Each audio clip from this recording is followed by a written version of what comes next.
जय श्री कृष्ण बधाने ने जय माताजी। तो आज आप रेसिपी में बनावीशू वेनिला फ्लेवरनो केक बनावीशू। फ्रेंड्स, जोईने ज खबर पड़ी गई है कि आपणो केक सारो एवो तैयार थई गयो छे। हवे आपणे केक ने कटिंग करीशू। आज मारा बाबानो जन्मदिवस छे तो ए मैं निमित्ते आज केक घरे ज बनावेलो छे। जोई शको छो एकदम स्पॉन्जी छे, अंदरथी सॉफ्ट छे, जाळीदार केक तैयार घरे ज आवो आसानीथी थई जाय छे। 20 થી 25 મિનિટમાં જ આ કેક તૈયાર થઈ જાય છે। પણ એક ટ્રીક સાથે બનાવવાનો હોય છે અને જાળીદાર બનાવવા માટે અંદરથી 1 ચમચી આપણે અહીંયા સોજીનો ઉપયોગ કરીશું। સોજી નાખવાથી કેક છે બહુ જ સરસ બનતો હોય છે। જુઓ, આ રીતે અંદરથી સારો એવો જાળીદાર આપણો કેક તૈયાર થઈ ગયો છે। એકદમ સ્પોન્જી બનેલો છે।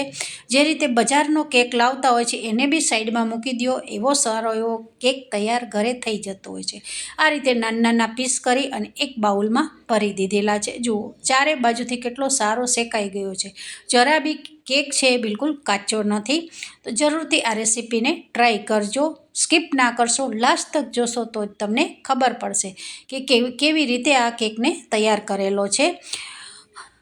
અને આ રીતે ઢાંકી અને પછી આપણે ફ્રીજમાં મૂકીને લગભગ 4-5 દિવસ સુધી ખાઈ શકતા હોઈએ છીએ। તો હવે આપણે અહીંયા મેઇન ઇન્ગ્રીડિયન્ટ્સ જોવાના છે। 1 વાટકી જેટલો મેંદો લીધો છે, અડધી વાટકી ખાંડ લીધી છે, અડધી વાટકી તેલ છે અને 2 ચમચી જેટલું અહીંયા મિલ્ક પાવડર લીધો છે। ઘણી બધી સામગ્રી ઉમેરીશું। હવે અડધી વાટકી ખાંડ લીધી છે, એનો પાવડર બનાવી દેવાનો છે। પાવડરને સારો એવો પીસી દેવાનો છે મિક્સર જારમાં।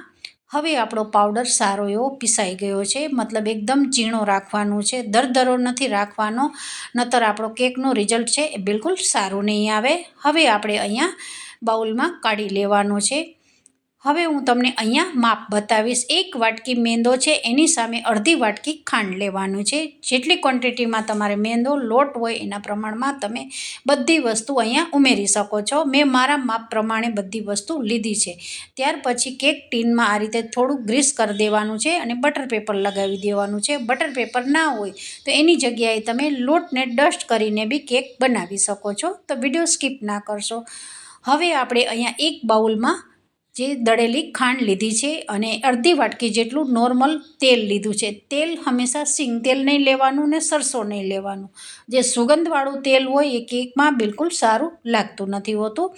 હવે આપણે અહીંયા 2 વસ્તુને સારી એવી ફેટી દેવાની, જ્યાં સુધી એકદમ પ્લફી બની જાય અને કલર ચેન્જ ન થાય, એકદમ વ્હાઈટ થઈ જશે જે તેલ નાખ્યું છે અને સુગર પાવડરથી ફેટાઈ ગયું। હવે આપણે અહીંયા ઉપર બધા ડ્રાય ઇન્ગ્રીડિયન્ટ્સ ઉમેરી દેવાના। 1 વાટકી જેટલો અહીંયા મેંદો લીધો છે, 2 ચમચી જેટલું મિલ્ક પાવડર છે અને 1 ચમચી જેટલો સોજી છે। 3 વસ્તુ ઉમેરી દીધી। ત્યાર પછી અહીંયા બેકિંગ પાવડર ઉમેરવાનો છે। બેકિંગ પાવડર મેં મારી નાની ચમચી 1 ભરીને નાખી છે, લગભગ 1/4 ચમચી જેટલો બેકિંગ પાવડર છે। હવે આ બેકિંગ સોડા છે, બેકિંગ સોડા હંમેશા અડધાના અડધા ભાગનો ઉમેરવાનો। તો પોણી ચમચી જેટલું, મતલબ કે અડધાની અડધી ચમચી જેટલો બેકિંગ સોડા ઉમેર્યો છે। કેક બનાવતા હો તો વધારે પડતો અહીંયા સોડાનો ઉપયોગ નહીં કરવાનો, કેકનો જે ટેસ્ટ છે એ બિલકુલ બગડી જતો હોય છે। લગભગ આ બધી વસ્તુ ડ્રાયને આપણે ચાળી દેવાની છે। ચાળવું ખૂબ જરૂરી છે જેથી કરી અને એકદમ સરસ એમાં એર હવા ભરાય। ત્યાર પછી તૂટી ફૂટી છે એને સીધી તો આપણે બેટરમાં નથી ઉમેરી દેતા। એને થોડી આ રીતે કોઈ પણ રોટલીનો લોટ છે અથવા મેંદામાં થોડુંક આ રીતે કોટિંગ કરી દેવાનું। કોટિંગ કરી અને પછી જ અહીંયા તૂટી ફૂટીને ઉમેરવાની। તો જુઓ, હવે આપણી આ તૂટી ફૂટી સારી એવી સાઈડમાં મૂકી દીધી છે કોટિંગ કરીને। ત્યાર પછી જે કોરી વસ્તુ બધી ઉમેરી હતી આપણે એને થોડી આ રીતે મિક્સ કરી દેવાની। 1 વાટકી જેટલું દૂધ લીધું છે, જરૂર પૂરતું દૂધ ઉમેરીને આ રીતે બેટરને બનાવવાનું છે। આ સમયે મેં વિનેગર, મારો વિડીયો મેં બનાવેલો છે પણ મારાથી સ્કીપ થઈ ગયો છે, તો જરૂરથી અહીંયા 2 ડ્રોપ જેટલા વિનેગર નાખી દેવાનું। વિનેગર ના હોય તો લીંબુ નાખી દેવાનું। તમારે ખટાશ જરૂરી છે કેક બનાવતા હો તો, પણ જોડે અહીંયા હું રસોઈ બનાવતી હતી એટલે મારાથી જે વિડીયો છે એ સ્કીપ થઈ ગયો છે। મેં નાખેલું છે પણ હું જે શૂટ કરવાનું ભૂલી ગઈ છું। તો પછી આ રીતે તૂટી ફૂટીને મેં ઉમેરી દીધી છે। તો મેં કહી દીધું છે કે તમે ખટાશ વસ્તુ કોઈ પણ 2 ડ્રોપ નાખી દેશો તો સરસ કેક આપણો તૈયાર થઈ જતો હોય છે। હવે આ છે વેનીલા ફ્લેવરનું આપણે કેક બનાવી રહ્યા છીએ। તો લગભગ આ રીતે બજારમાં વેનીલા ફ્લેવર સારી મળી જતી હોય છે અને એનો કેક બહુ જ ટેસ્ટી બનતો હોય છે। તો લગભગ મેં અહીંયા અડધી ચમચી જેટલું વેનીલા ફ્લેવર ઉમેર્યું છે, કારણ કે મારું મેઇન ટાઇટલ જ વેનીલા ફ્લેવરનો હું કેક બનાવી રહી છું, તો થોડું મેં અહીંયા વધારે ઉમેર્યું છે। હવે આપણે હલકા હાથે બેટરને ફેરવવાનું છે, બહુ વધારે હવે નથી ફેરવવાનું ફ્રેન્ડ્સ। જુઓ આ રીતે તમારે બેટરને ફેરવતા જઈ અને થોડું એવું લાગે કે વધારે જાડું છે તો તમે અહીંયા દૂધ લઈ શકો છો। એક વાટકી મેંદાની સામે એક વાટકી જેટલું મારું દૂધ અહીંયા ગયું છે। પરફેક્ટ માપ સાથે આ કેકને આપણે બનાવેલો છે। તો લગભગ અડધી ચમચી જેટલું બચ્યું છે મારું દૂધ, બાકી કમ્પ્લીટ બધું એક વાટકી જેટલું દૂધ ઉમેરાઈ ગયું છે। હવે આપણે કડાઈ મૂકી દીધી છે, કોઈ મીઠાનો ઉપયોગ નથી કર્યો, સીધું જ એક પ્લેટ મૂકી દેવાની છે અને આપણે આને 5 મિનિટ માટે થોડીક ગરમ કરી દઈશું, હીટ આપવાની છે। હવે હું તમને મારું બેટર બતાવીશ। જુઓ એકદમ આપણું બેટર જે રીતે રિબિન પડે એ ટાઈપનું બનવું જોઈએ। તો આ પરફેક્ટ કેક બનાવવા માટેનું બેટર તૈયાર થઈ ગયું છે। હવે આપણે કેક ટીનમાં બેટરને ઉમેરી દઈશું। જુઓ હું તમને અહીંયા નાખીશ ત્યારે તમને બધાને સમજણ પડી જશે કે આ રીતનું આપણું બેટર બનવું જોઈએ ફ્રેન્ડ્સ। જુઓ આ ઉમેરતા જ તમને ખબર પડી જશે, અહીંયા કોઈ વધારે પતલું નથી બેટરને કે વધારે પડતું જાડું નથી રાખ્યું। આ ટાઈપનું આપણે બેટરને રાખવાનું છે, તો જ કેકનું રિઝલ્ટ છે એકદમ સારું આવવાનું છે।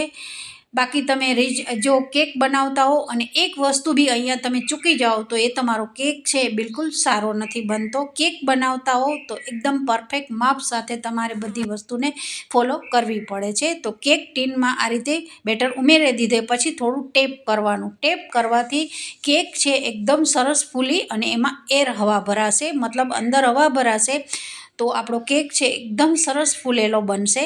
તો લગભગ આને હવે બેક કરવા મૂકી દઈશું। કોઈ ઓવન તમારા ઘરમાં ના હોય, કોઈ બી આપણા ઘરના સભ્યનો બર્થડે હોય તો બી તમે આ રીતે આસાનીથી બજારમાં લાવવા કરતાં ઘરે જ આસાનીથી આ કેક બની જતો હોય છે।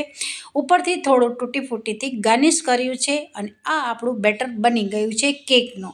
જરૂરથી ટ્રાય કરજો, સિમ્પલ છે રેસીપી, વારેય બહુ થતી નથી પણ થોડો ટાઈમ કાઢીને બનાવવાનું હોય છે। હું સાંજે રસોઈ કરતાં બી આ મારો વિડીયો બી શૂટ થતો હતો ફ્રેન્ડ્સ। તો જુઓ આ રીતે કેક જે કઢાઈ છે એ સારી એવી ગરમ થઈ ગઈ છે। જુઓ આ રીતે હવે આપણે આને ઢાંકી અને લગભગ આને 20 મિનિટ 25 મિનિટ સુધી બેક કરવાનું છે। ધીમી આંચે મેં તમને ગેસ બી બતાવેલો છે, કેટલો મેં ગેસ ધીમો રાખ્યો છે, બસ ધીમી આંચે 20 થી 25 મિનિટ સુધી આને થવા દેવાનો છે। અને જુઓ સાઈડમાં મારે શાકભાજી કાપેલી છે, અહીંયા હું મારું કામ બી કરી રહી છું। એ કામમાં જ શાકભાજીમાં જ વિનેગર મારું થોડું સ્કીપ થઈ ગયું છે, તો જરૂરથી તમે વિનેગર ખટાશ અહીંયા તમે ઉમેરી શકો છો। તો જુઓ આ રીતે આપણું સારું એવો કેક તૈયાર થઈ ગયો છે। હવે આપણે એને ચેક કરીશું। આ 25 મિનિટ થઈ હતી ત્યારનો વિડીયો શૂટ કરેલો છે। એકદમ જે ચપ્પુ છે ચોખ્ખું આવી રહ્યું છે, તો મતલબ આપણો કેક તૈયાર થઈ ગયો છે। હવે કેક બની જાય પછી ગરમા ગરમ નથી કરવાનો, એને ઠંડો થવા દેવાનો છે। લગભગ 15 થી 20 મિનિટ પંખા નીચે ઠંડો થવા દેવાનો અને પછી આ રીતે તમારે સર્વ કરવાનો છે। એકદમ આસાનીથી પલટી જશે। જુઓ પરફેક્ટ માપ સાથે તમે સામગ્રી ઉમેરી હશે તો મારા કરતાં બી તમારું જે કેકનું બેટર બનાવશો એ સરસ થશે ફ્રેન્ડ્સ। અને બટર પેપર જોઈ શકો છો એકદમ આસાનીથી સારું એવું નીકળી જાય છે, કારણ કે કેક બનાવતા હો તો એકદમ રિઝલ્ટ સારું લાવવું હોય તો બધું એક ધ્યાનથી અને વ્યવસ્થિત બધી વસ્તુ ઉમેરવી પડતી હોય છે, તો જ કેકનું રિઝલ્ટ છે સારું આવતું હોય છે। પાછળની બેક સાઈડ જોઈ શકો છો એકદમ સરસ શેકાઈ ગયો છે। તો આ છે આપણી આજની રેસીપી તૈયાર થઈ ગઈ છે, જે આજે મારા છોકરાનો જન્મદિવસ છે। તો બધાને જય શ્રી કૃષ્ણ અને જય માતાજી।